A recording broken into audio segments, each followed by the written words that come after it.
നമസ്കാരം. പുതുക്കുളം നാഗരാജ ക്ഷേത്രത്തിൽ കന്നി ആയില്യം 29/9/2024 ഞായറാഴ്ച ഇന്ന് മകം തൊഴലാണ് നടക്കുന്നത്. കന്നിമാസത്തിലെ ആയില്യം മഹോത്സവത്തിന് ശേഷം നടക്കുന്ന ഈ മകം തൊഴൽ ചരിത്രപ്രസിദ്ധം തന്നെ.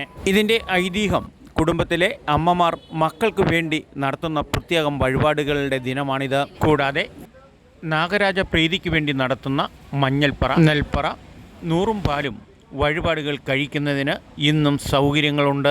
ആയില്യം നാളിൽ പങ്കെടുക്കാത്തവർക്ക് ഇന്നും നാഗരാജ പ്രീതിക്ക് വേണ്ടി വഴിപാടുകൾ നടത്താവുന്നതാണ്. 10,000-കണക്കിന് ഭക്തജനങ്ങൾ വരുന്ന ഈ ക്ഷേത്രത്തിൽ ഇവിടെ തൊഴാനായിട്ട് സ്വീകരിച്ചിരിക്കുന്ന ക്രമീകരണങ്ങൾ മറ്റൊരു ക്ഷേത്രത്തിലും കാണാത്ത പ്രത്യേക രീതികളിലാണ് സൗകര്യങ്ങൾ. ഒരു ഭക്തജനങ്ങൾക്കും തിക്കും തിരക്കും കൂടാതെ കൃത്യമായും ചിട്ടയോടുകൂടി വഴിപാടുകൾ കഴിക്കുന്നതിനുള്ള സൗകര്യം. അതുപോലെ വരുന്ന ഭക്തർക്കെല്ലാം പ്രഭാത ഭക്ഷണവും പ്രസാദവൂട്ടും ഒരു തിക്കും തിരക്കും കൂടാതെയുള്ള സൗകര്യങ്ങളാണ് ഊട്ടുവരിയിൽ ഒരുക്കിയിരിക്കുന്നത്.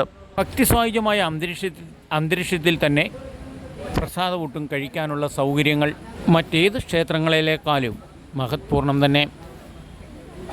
പതിവ് വർഷത്തേക്കാളും വിശ്വാസികളും ഭക്തജനങ്ങളും കൂടി വരുന്ന ഈ മഹാക്ഷേത്രം നാടിൻ്റെ ഐശ്വര്യത്തിനും സമ്പൽ സമൃദ്ധിക്കും ജനങ്ങളുടെ സർപ്പദോഷം മാറ്റുന്നതിനും വിദൂര ദേശങ്ങളിൽ നിന്ന് തന്നെ ഭക്തജനങ്ങളിലൂടെ എത്താറുണ്ട്.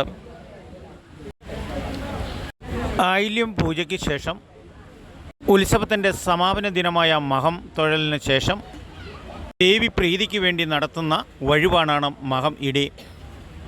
നാട്ടുരാജ്യ ന്യൂസിന് വേണ്ടി ക്യാമറയാൻ റിപ്പോർട്ടിംഗ്. പുതുക്കുളം നാഗരാജ ക്ഷേത്രത്തിൽ നിന്നും കെ വിജയൻ.